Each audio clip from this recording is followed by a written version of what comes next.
Hey, hello folks, welcome to Source Code. So today we're going to discuss about JSON, and we'll be probably discussing the structure, how it can be used in code, and how we can interpret it. So in less than 5 minutes. Let's jump into the video then.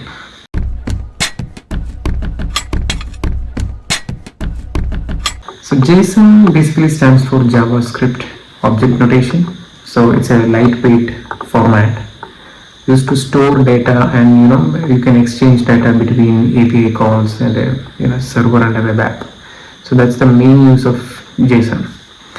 Now let me show you a sample structure of JSON. So as you can see in the screen, so it has a curly braces, something written inside it. So we call it key value pairs, but you are seeing inside this curly braces, right? So each key will be having a pair, which is a value, which can be an array or whatever you call it, a string or an integer.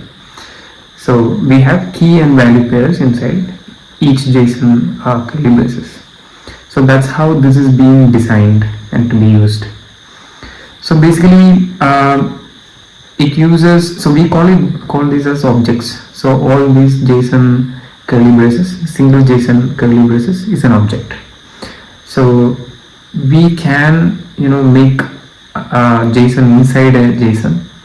Like if you have multiple data coming in from a database or an API call, so you can club it into a single JSON. Whenever you represent a JSON, so this is the format. So a curly braces, a key and a value. So whenever you wanna retrieve any data, you use the key so that you get the value. So that's how we read it. So next thing you would probably require is where are these being used, right?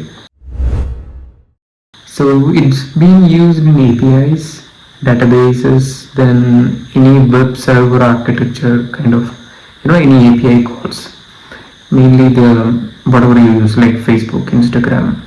So they use JSON as a response. That's where it's being used.